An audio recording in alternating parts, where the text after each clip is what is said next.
Hello views, welcome to DJMS Tamil channel. Mahanadi சீரியலுக்கான upcoming எபிசோடில் அங்கே நகை வாங்க வந்திருக்கோம் அப்படின்னு காவேரி கேட்க, நீ ஃபஸ்ட்டு நகையை செலக்ட் பண்ண காவேரி, நான் சொல்கிறேன் அப்படின்னு சொல்கிறாரு. நம்ம வீட்டில் இப்போ ஃபங்க்ஷன் வரப்போகுது அஜய்க்கு. அஜய்க்கு தான் வாங்க வந்திருக்கோமா? ஆனால் அஜய் இவ்வளோ நகைலாம் போட மாட்டாரே, வேற யாருக்காக அப்படின்னு கேட்க, ராகினிக்காக வாங்கி கிஃப்ட் பண்ண போறீங்களா? என்னாலலாம் ராகினிக்காகலாம் செலக்ட் பண்ண முடியாது அப்படின்னு காவேரி சொல்கிறத கேட்ட விஜய், ஏன் ராகினிக்கு வாங்க போகிறேன், வேற ஒருத்தருக்கு, நீ ஃபஸ்ட்டு நகையை செலக்ட் பண்ணுன்னு சொல்ல, எனக்கு ஒன்றும் நகையெல்லாம் செலக்ட் பண்ண தெரியாதுங்க. எங்கள் வீட்டில் நான் இருந்த வரைக்கும் எங்கள் அம்மா எங்கள் அக்கா தான் இந்த நகையெல்லாம் செலக்ட் பண்ணுவாங்க. எனக்கு இதை பற்றிலாம் பெருசாக இன்ட்ரெஸ்ட்லாம் இல்லைங்க. நீங்கள் தப்பான ஆளை கூப்பிட்டுட்டு வந்துட்டீங்க நகை எடுக்கிறதுக்கு. நீங்கள் உங்கள் பாட்டியோ இல்லை உங்கள் சித்தியோ யாராவது கூப்பிட்டு இருந்தால் சூப்பராக செலக்ட் பண்ணி கொடுத்துருப்பாங்க அப்படின்னு சொல்கிறத கேட்டு, அவரி ஒரு பொண்ணாக இருந்துக்கிட்டு நீ இப்படி சொல்லிட்ட அப்படின்னு விஜயும் சொல்ல, நகைக்காரரும் இங்கே பார்த்தீங்கன்னா அப்படியே பார்த்தானா தெரியாது, வச்சு பார்த்தீங்கன்னா எப்படி இருக்குன்னு உங்களால் செலக்ட் பண்ண முடியும்னு சொன்னதுக்கப்புறமா காவேரி ஒவ்வொரு நகையை வச்சு காட்டு. சில நகைகள்லாம் நல்லா இல்லை அப்படின்னு சொல்ல, அதுக்கப்புறம் 2 பேருக்கும் ஒரே நகையை பார்த்ததும் பிடிக்க ஆரம்பிக்குது.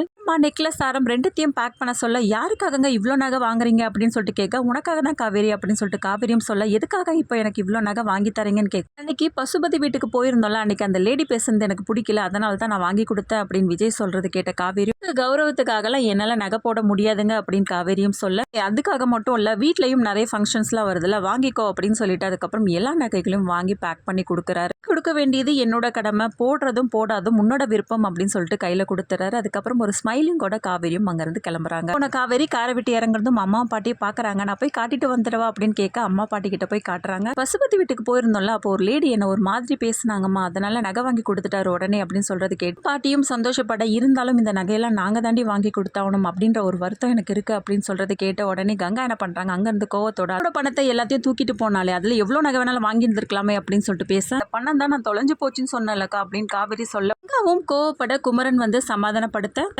அவ எவ்வளோ ஆசையா வந்து காட்ட வந்திருக்கா, எதுக்காக அவகிட்ட கத்திட்டு இருக்கா சாரதாவும் கேள்வி எழுப்புறாங்க. அதுக்கப்புறம் சரிம்மா, இதுக்கு மேல இருந்தா ரொம்பவே கோவப்படுவாங்க அந்த மேடம், நான் கிளம்புறேன் அப்படின்னு சொல்லிட்டு உள்ள போறாங்க.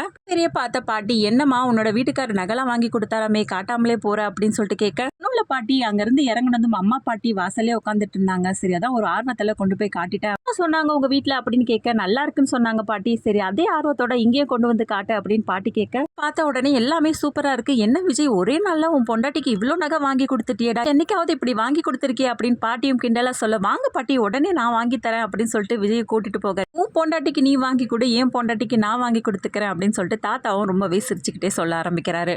செக்யூரிட்டியும் இந்த நகையை காட்ட, இதெல்லாம் நீ உங்க வீட்டுல இருந்து போட்டுட்டு வரணும், கை வீசிட்டு வந்ததுனால தானே விஜய் உனக்கு வாங்கி கொடுக்குறான் அப்படின்னு சொல்லிட்டு சொல்றது கேட்ட விஜய் கோவப்பட்டு, இங்க பாருங்க சித்தப்பா, இந்த கல்யாண விஷயத்துல பொறுத்தவரை நீங்க யாரையும் தலையிடக்கூடாதுன்னு சொல்லியிருக்கீங்க, அதே மாதிரி தான் இந்த காவேரி விஷயத்திலும் நீங்க தலையிடக்கூடாது, நான் ஏற்கனவே உங்ககிட்ட பல தடவை சொல்லிட்டேன், என்னோட முகத்துக்காக மட்டும் தான் பாக்குறேன். சரி, நான் ஒண்ணு கேட்கிறேன், உங்க பொண்டாட்டிக்கு நீங்க எவ்வளவு நகை வாங்கி கொடுத்துருக்கீங்க அப்படின்னு கேட்க, கிட்ட இருக்கு என் பொண்டாட்டிக்கு நான் வாங்கி கொடுக்குறேன், ஆனா உங்ககிட்ட இதெல்லாம் உங்களுக்கு தேவையா அப்படின்னு ராதாவும் கேட்க, பயந்தா மாதிரி தான் நடந்துட்டு இருக்கு, உங்களை மாதிரி தான் உங்க பையனும் கல்யாணத்துல காட்டுற ஆர்வம் கொஞ்சம் கூட வேலையில காட்டுறது கிடையாது, அதனால தான் ராகினி கிலோ கணக்குல நகை எடுத்துட்டு வருவான்னு சொல்றீங்க, ஆனா அவனால வாங்கி கொடுக்க முடியுமா அப்படின்னு சொல்லிட்டு விஜய் கேட்கிற கேள்விக்கு பதில் சொல்ல முடியாம தவிக்கிறாரு அன்பரசு.